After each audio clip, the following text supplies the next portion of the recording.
What is going on, everybody? Welcome back to Murph's Boston Sports Talk. I am your host, James Murphy, a.k.a. Murph, and welcome to episode number 125. Hopefully you had a fantastic week, and you're going to have a fantastic weekend.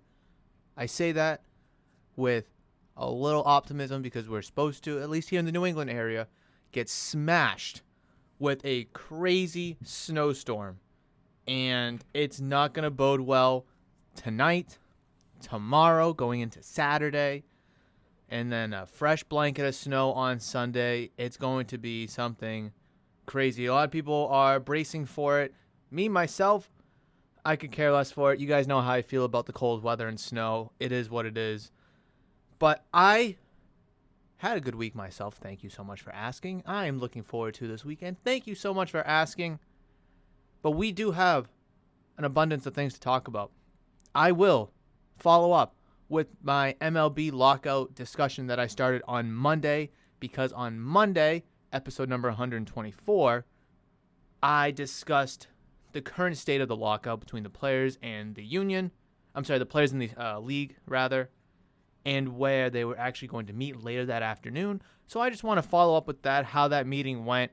Where is the lockout moving forward now as we head into the last few days of January, where February is going to be pitchers and catchers reporting and spring training. So hopefully we can figure out something ASAP so none of that is impacted. So I do want to follow up there.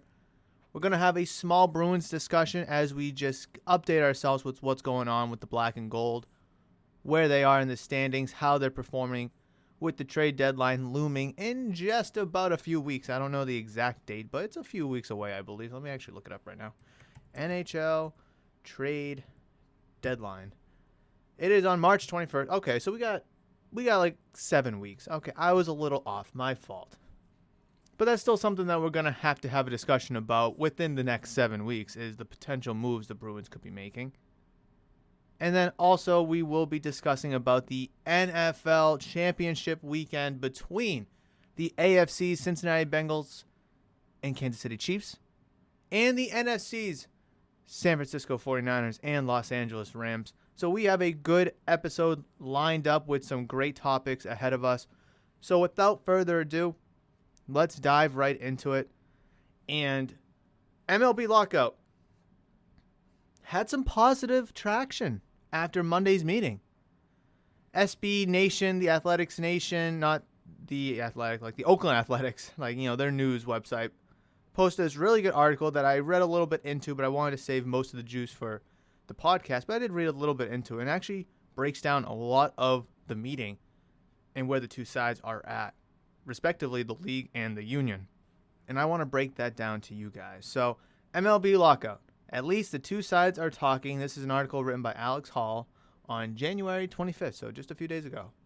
The MLB lockout began on the 1st of December, and we're now 8 weeks in. There's still no end in sight, at least in terms of any specific date when we might expect the offseason to resume. What's more, there's still no guarantee that spring training and the regular season will begin on time, nor that the full season will be played. However, at least the league and the Players Association have started talking. That wasn't the case a few weeks ago, but now negotiations are underway, which is an important first step towards completing a deal. As Wayne Gretzky used to say, you miss 100% of the collective bargaining agreement that you don't discuss. I thought that was kind of funny. All right, so here's a quick update on the latest. Jeff Passan of ESPN leads off with the big picture. Labor talks are over. Here's what happened. MLB agreed to accept parameters of a pre-arbitration bonus pool for top 30 WAR. MLBPA seeking $105 million, league offered $10 million. MLB offered minimum raise to $615,000. MLBPA wants $775,000. MLB withdrew offer to change arbitration structure. Let's see. On the first point, after a bonus pool for the top pre-arbitration players, Passan added this note. There is no deal today. There was never going to be a deal today. The takeaway, a pre-arbitration bonus pool gets the best young players paid more. Players wanted it, and it's a good thing for them. Players are laughing at the $10 million offer. It's far too low. Negotiations will change that. On the second point, Evan Drellick of The Athletic adds some context. MLB proposed today to raise the minimum salary for players with 0 to 1 year of service time to $615,000. Previously had proposed $600,000.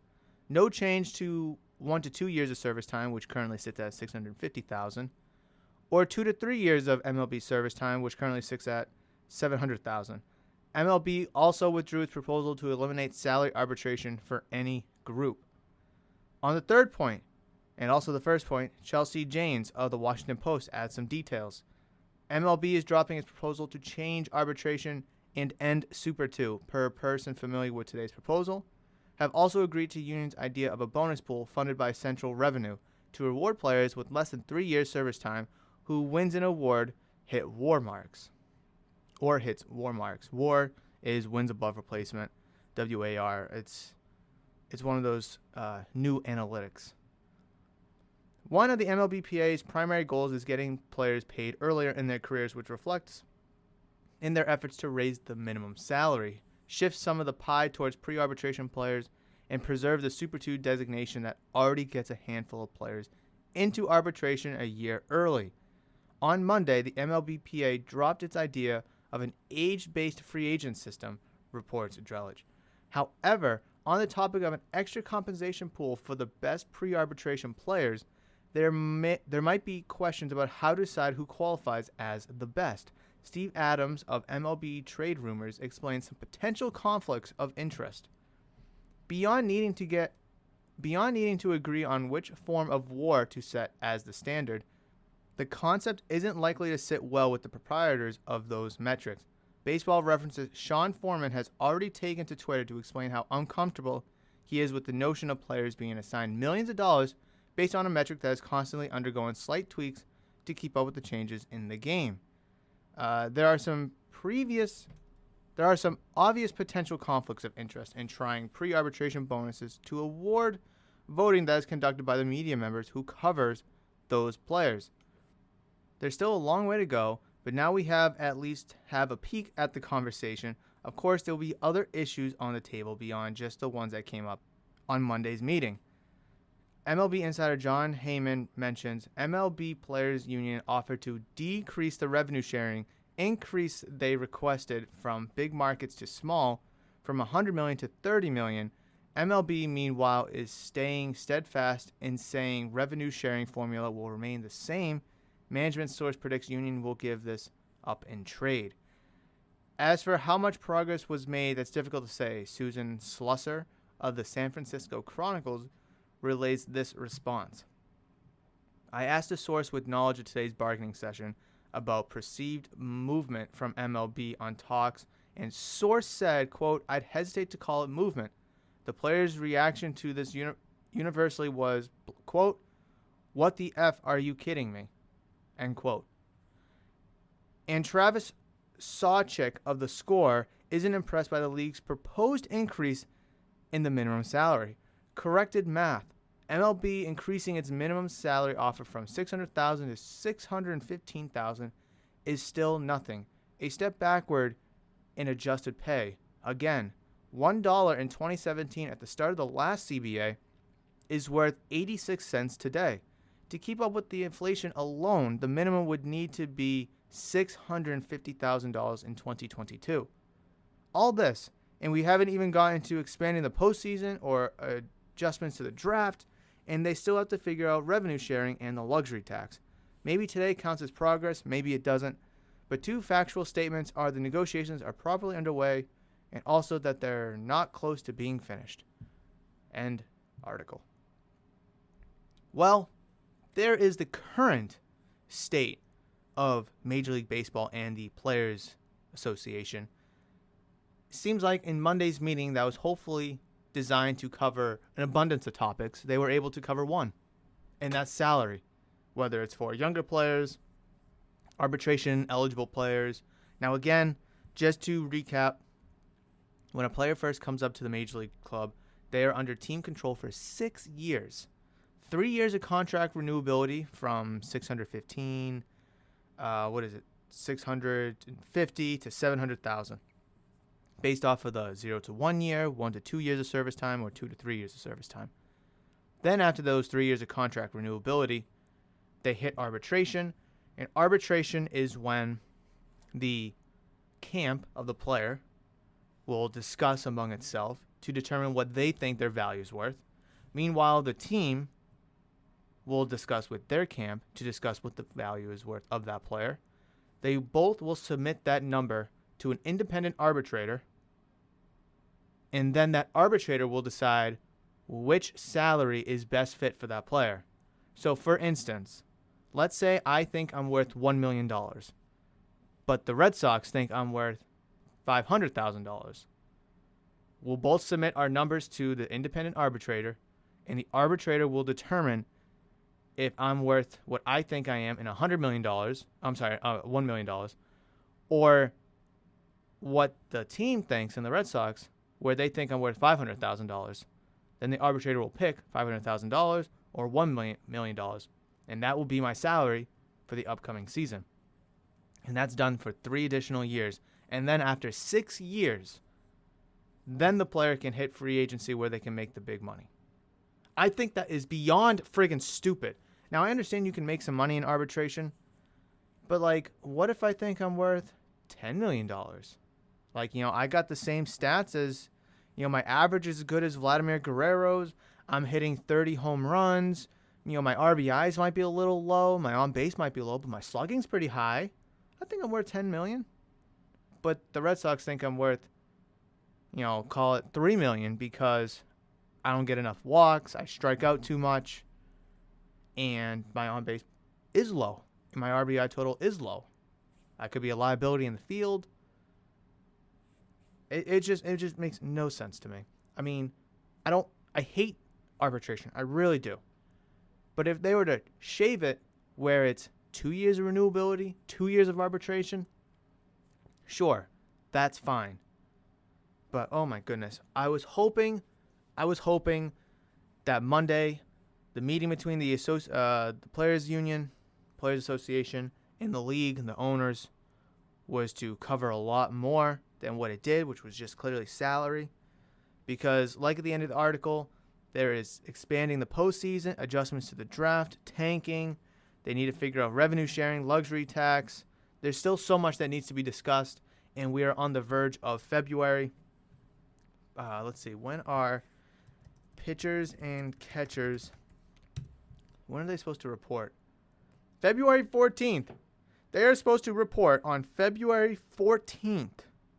Pitchers and catchers. That is, let's see, 2.5 weeks away. On Monday, January 31st, when I sit back here to record episode number 126 of Murph's Boston Sports Talk, pitchers and catchers are set to report in 2 weeks. Wow. That is coming up fast. That is coming up so fast. But guess what? We still have no progress. We have still no movement in terms of getting an agreement done between the Players Association and the league. So will pitchers and catchers be able to report on February 14th? Will spring training games get postponed, get delayed, get canceled, pushed back? Will 162 games of the regular season be played? Will the season have to be pushed back and delayed? Right now, it looks like it will. And that is no bueno to either the league or the players. Let's sit down and figure this out. All right. Let's skate on our way to talking about some Bruins hockey. See what I did there? Skate on our way to some hockey. Whatever. If you got it, you got it. If you thought it was funny, you did. If not, then I'm just a cornball. Anyways, Bruins, they are on a West Coast trip right now as they just played the Colorado Avalanche in Colorado, or I should say in Denver, on Wednesday. They're playing the Arizona Coyotes in Phoenix today, and then they will play Dallas Stars on Sunday. They just lost to the Avalanche 4-3, but in overtime, so they do sneak away with the win, which is crucial. If you're going to lose, at least lose in overtime and just get a point out of it. I've already done this segment before where we're looking at, teams that that are ahead of them and the games played and the points that they're behind. And I'll mention this. I will mention this. The Florida Panthers and the Tampa Bay Lightning both have played 44 games. And they both have 65 and 63 points respectively. The Toronto Maple Leafs, who are also ahead of the Bruins, have played 39 games with 55 points. The Bruins have played 40 games, and they have 51. So the Bruins have now eclipsed the Maple Leafs for more games played, but they're still behind the Panthers and the Lightning. But if we do the math, the 4 games separates, that's 8 possible points. That brings them to 59. They're still going to be short of the Panthers and the Lightning. Panthers and Lightning simply have less losses, and they have more overtime losses. It's just, I did the math a few episodes ago, where they could be in first place if they had those overtime losses, if they had losses turned into overtime losses, and if they won all those games that make up the games played difference. However, that's not the case with the Maple Leafs. However, we still have half the season to go. Bruins are at 40 games. Season's 82 games long. It's a ton of hockey left. An absolute ton of hockey left. So where do I stand with the Bruins right now? Well, I've been listening on the radio, as I do driving into the shop, as I go home. They've been on a great run this month. And I mentioned it on Monday's episode. In their last 10 games, they were like 9-1. In their last 11, I think they were 9-2. Right now, they're 7-2-1 in their last 10 games. But are the Bruins reeling us in, sucking all of our fan base in, just to disappoint us later? Now, could they sneak, the 3rd seed in the Atlantic Division? Of course they can. Of course. Could they get the number 1 wild card? Absolutely. The Capitals have played 4 more games than you, and they are ahead of you by 4 points. Do the math. You can easily overcome that and become the 1 wild card. Easily. Getting the 1 or 2 seed in the Atlantic Division seems a little unlikely because both teams, the Panthers and the Lightning, are 8-2 in their last 10 games respectively. Toronto Maple Leafs are 7-2-1 in their last 10 games. They played 1 less game than you, but they're still up 4 points. So that's more likely than getting up to 65, 63 points between now and, the next couple of weeks, and the Panthers and Lightning both not doing anything. So the Bruins, I mentioned this on Monday. The Bruins absolutely had to go on this run. They absolutely had to go on this run. You want to know why? Because if they didn't, and they were just kind of muddling around, 6-4, 5-5, 4-6, they would have fell right out. They would have fell right out of the Atlantic. They would have fell right out of the number 1 seed, for the wild card, excuse me. And they're ahead on the Detroit Red Wings by 9 points, who are the 3rd wild card spot, who are 3-4-3 in their last 10 games, and they have a total of 42 points right now. You'd be closer to them than you would be at the top. So it's good to see the Bruins keeping up with the best in the conference. It's good to see them keeping up with the best in the division. They absolutely had to go on this run. Absolutely had to. Otherwise, they still would have been the 2nd wild card spot. But with what? 44 points? 43 points? Say goodbye to the Atlantic Division at that point. And say goodbye to the number 1 wild card spot. At least where it stands now, you still have a shot at the 1 wild card. You still have a shot at the 3 seed in the Atlantic Division. You have an outside shot at 1 or 2 seeds in the Atlantic if one of the Panthers or the Lightning fall off. So you still have an outside shot there. But that's only because you were able to go on such a good run like this when you did. You are keeping up with the Panthers. Again, 8-2 in their last 10 games. The Lightning, 8-2 in their last 10 games. The Maple Leafs, 7-2-1 in their last 10 games. You, Bruins, 7-2-1 in their last 10 games. So you're keeping up with the best of the best. You are. And you absolutely had to. Because otherwise, you would be down with the Red Wings, the Blue Jackets of the world.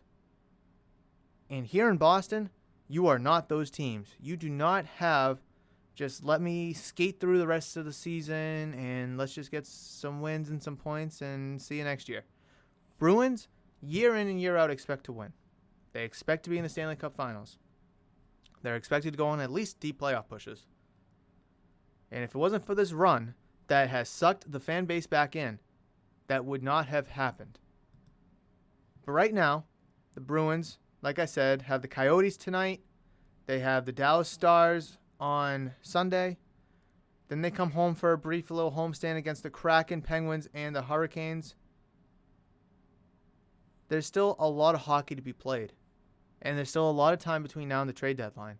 And as we get closer to the trade deadline, we'll obviously talk more about their potential options. And I've talked about who I think they need. You know, they still need a top 4 defenseman. You can always use depth on the bottom 6 forward group. Could you look for another center? Sure. You brought back Tuukka Rask, so you clearly don't need a goalie. But that's a conversation for its own day, me talking about Tuukka and kind of diving into that. Do I like where the Bruins are at right now? Absolutely. Because it could be completely worse. And I've already talked about how worse it could be. And thank goodness it's not worse. Could it be better? Sure. Absolutely. But you got some good games coming up. Like I said, Coyotes, Stars, Kraken, Penguins, Hurricanes, Senators, Rangers, Islanders, Senators again, and then the Avalanche towards the end of February. There's a lot of good games coming up for the Bruins that will test them. There's a lot of, kind of cakewalk games as well. Bruins need to win the games that they can win. They need to go out there and capitalize on those games, such as games against the Coyotes, the Kraken, obviously the Senators, the Islanders. But then there's going to be games, that's coming up against the Hurricane and the Avalanche again, the Stars.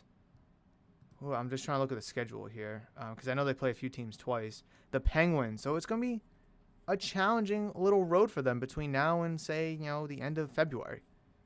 Which between now and then, they have 1, 3, 5, 7, 9, 11, and 13 games.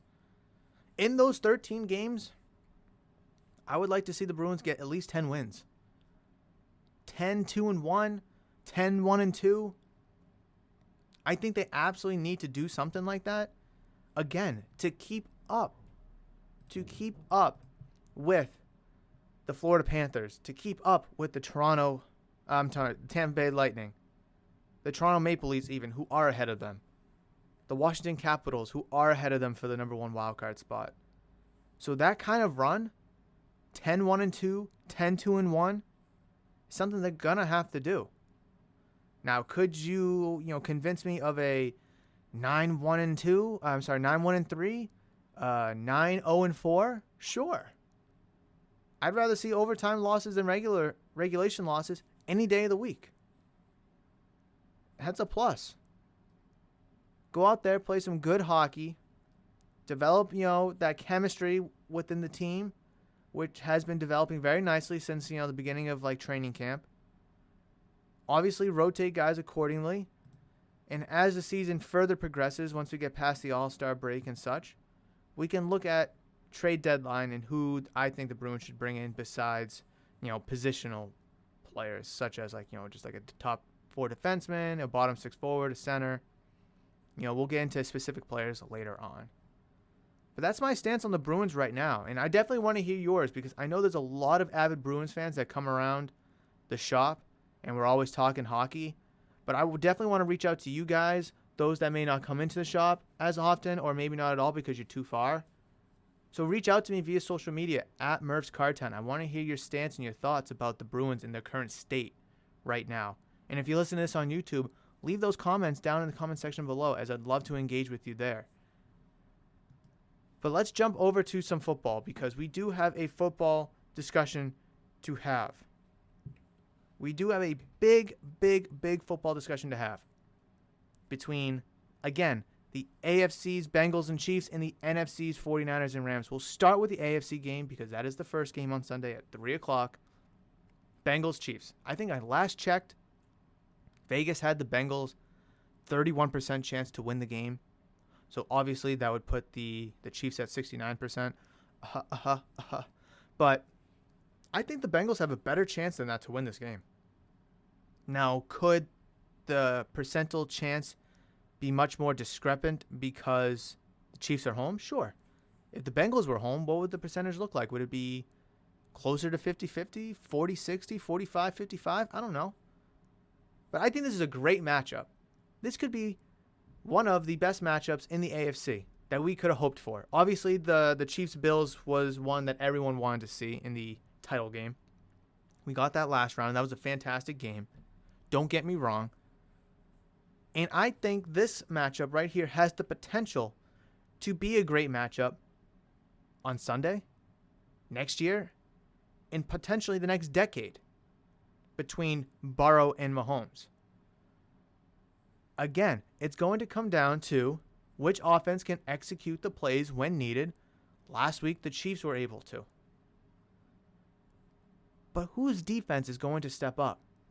Because both defenses aren't that great. You know, I'm going to favor the Bengals defense because their pass rush is better.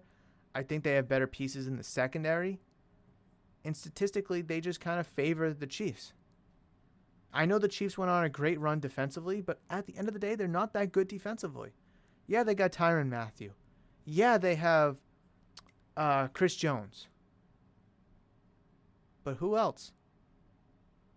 Who else? So as great as the Chiefs' offense is, they're not that good defensively.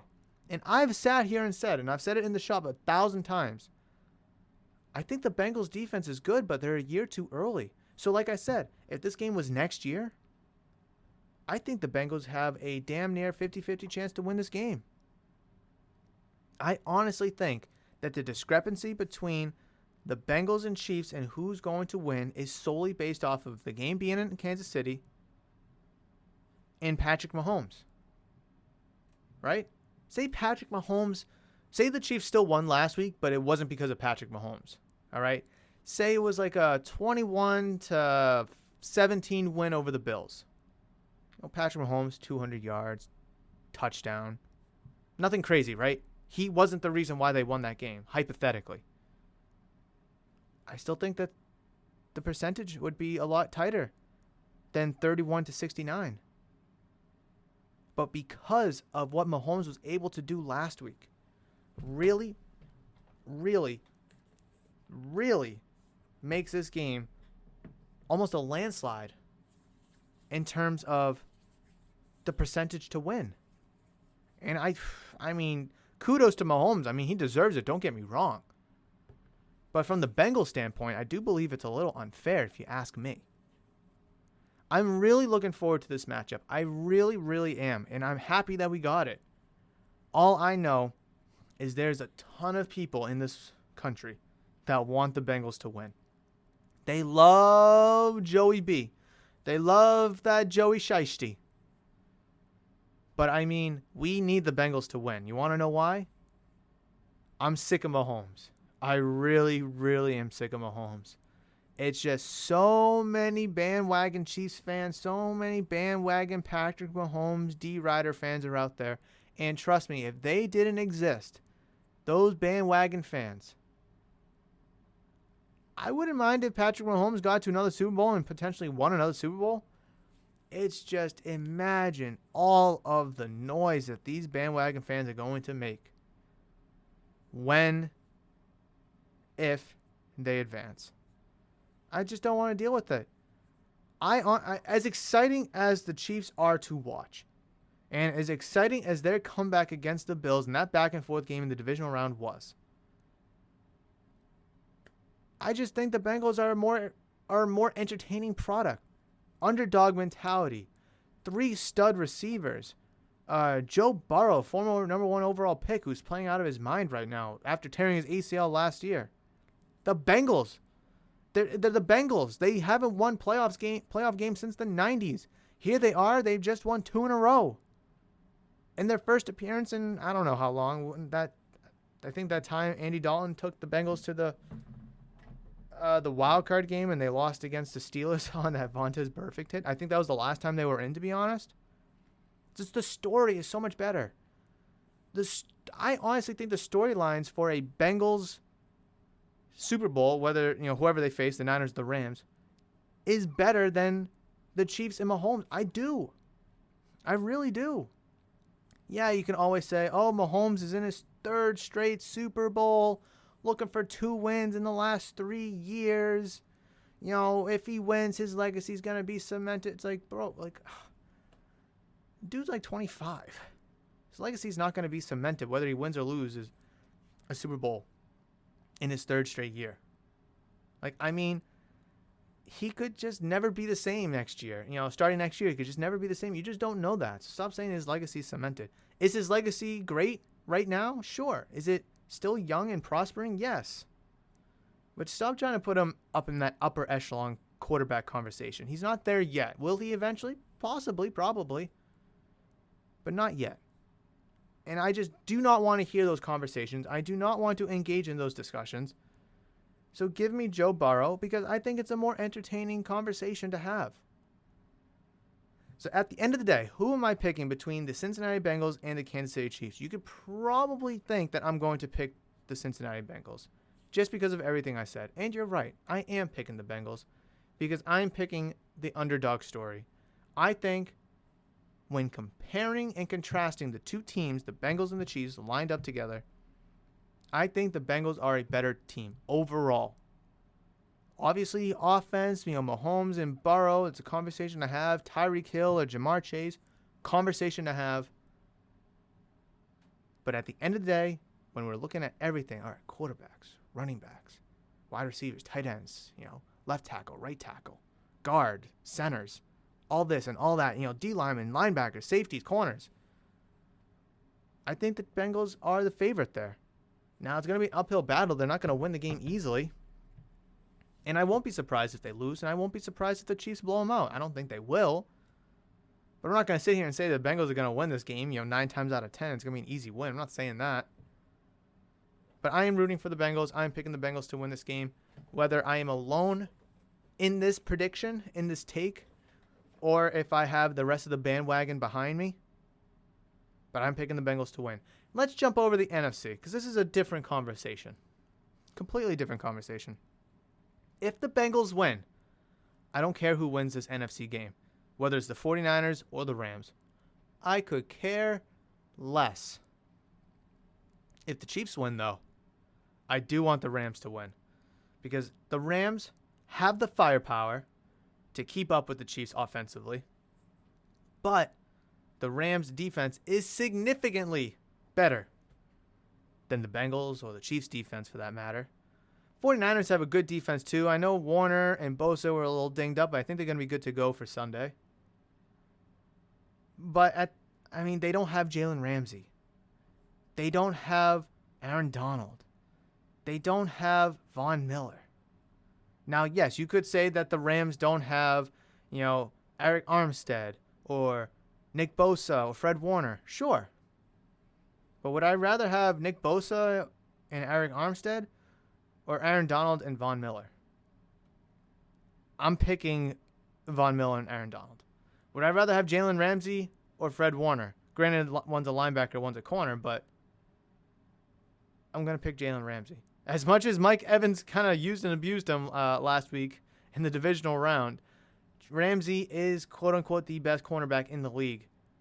He was just going up a fantastic wide receiver. And yes, the Chiefs have Tyreek Hill.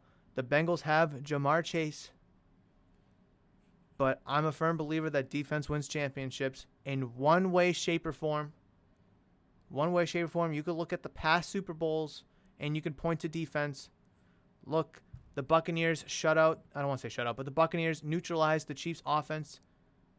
And they forced them to only score 9 points. Patriots, Rams a few years ago. Rams were the best offense in the league at the time, and they scored 3 points that entire game. You could even point to the Patriots-Eagles where it was an offensive output. Absolutely offensive output. And you could say that, hey, if Malcolm Butler was in that game, the Patriots could win. That's obviously a hypothetical question or a hypothetical stance. But you could say, hey, if Malcolm Butler played, they win that game. Malcolm Butler's a defensive player. You could look at the Falcons and Patriots Super Bowl a few years back. Yeah, the Falcons put up 28 points. The Patriots only had 3. The Falcons were rolling. They kept the Patriots to 3 damn points. Defense was winning them that game. And then the Patriots defense stepped up and played absolute fantastic defense, forcing 0 points, turnovers, and allowed the Patriots offense to come back. Yes, offense puts up points, but defense is a main propellant for teams to win. So, getting back to the original topic at hand here, the 49ers-Rams, both great teams. Both deserve to be here. 49ers have gone on the road and beat the Cowboys and beat the Packers. 2 great teams that a lot of people picked to be in the Super Bowl. The Rams, who did they play in the first round? I forget. Rams beat the Cardinals, which, they were a hot team to start and they kind of phased out a little bit. But they still put up 34 points and only keeping that offense to 11 points. That's fantastic. They had a 27-3 lead over the Buccaneers. Their defense gave out a little bit, but hey, when it mattered, their defense stepped up, early in the game to put the Buccaneers in that position. And when it mattered the most, their offense stepped up. So both these teams do a lot of things great, and it's going to be very exciting. And like I said, my rooting or my stance on who I want to win this game is going to determine on who comes out of the AFC. Like I said, if the Bengals come out of the AFC, I could care less. 49ers or Rams. Go football. But if the Chiefs do win, I'm going to be a hardcore Rams fan again. So at the end of the day, who am I picking to win this game? I'm going to be picking the Rams because of home field. I think overall they're clearly the better offense. They are clearly the better offense. But defensively, it's a lot, tighter of a comparison. But I think the edge may go to LA, albeit their safeties are dinged up. But, you have Jalen Ramsey, Von Miller, Aaron Donald. It's just like 3 of the best defensive players in the past decade are on one team. That is nuts. That is absolutely nuts. Plus, you have Matthew Stafford on offense, Cooper Kupp, Odell Beckham Jr., Cam Akers hopefully can turn it around. Sony Michel is still there. Tyler Higbee's good. I think the Rams have a lot of tools in that team's toolbox that the 49ers I don't think have. I expect a good game either way, but I am going to be leaning the Rams and who I think will win this game. But those are just my thoughts and my opinions. I want to hear yours. Do you think the Bengals or the Chiefs will win the AFC title game? Reach out to me via social media at Murph's Cardtown or leave your prediction down in the comment section below. Do you think the 49ers or the Rams will win in the NFC title game? Reach out to me via social media at Murph's Cardtown or leave your prediction down in the comment section below. But that is going to do it for today's episode. I know it's a short one. I am kind of up against the time as I have to open the card shop in just a few moments. Please swing on down to Murph's Cardtown Sports Shop if you're in the area or you want to further discuss this conversation that we had today on episode number 125 of Murph's Boston Sports Talk. You can find Murph's Boston Sports Talk everywhere you listen to podcasts. Apple, Spotify, Google, Amazon, Stitcher, and of course YouTube as well. So I graciously appreciate every download, listen, and enjoyment that you get from every single podcast episode. And if you are listening to this on YouTube, thank you so much for clicking on the video, liking the video, commenting, and of course, please consider subscribing to the channel if you are new or have not considered subscribing, as I would greatly appreciate the love and support that way. But that is going to do it for this episode. Thank you so much for joining me. I will catch you in the next one. Hopefully, we get a great set of games this weekend as we did last weekend. I'm hopeful that we will. I think we will. But we'll have to wait and see where we'll break it all down on Monday for episode number 126. If you're in the New England area, definitely stay safe for this snowstorm if it does come to fruition, like the meteorologists and people are saying. Definitely stock up on some food because we don't know what the storm is actually going to bring. I'm hearing a foot. I'm hearing 18 inches. It could get crazy, so definitely be safe this weekend. But I will catch you the next one. But between now and then, you guys know that I love you. Stay safe, and I will always see you.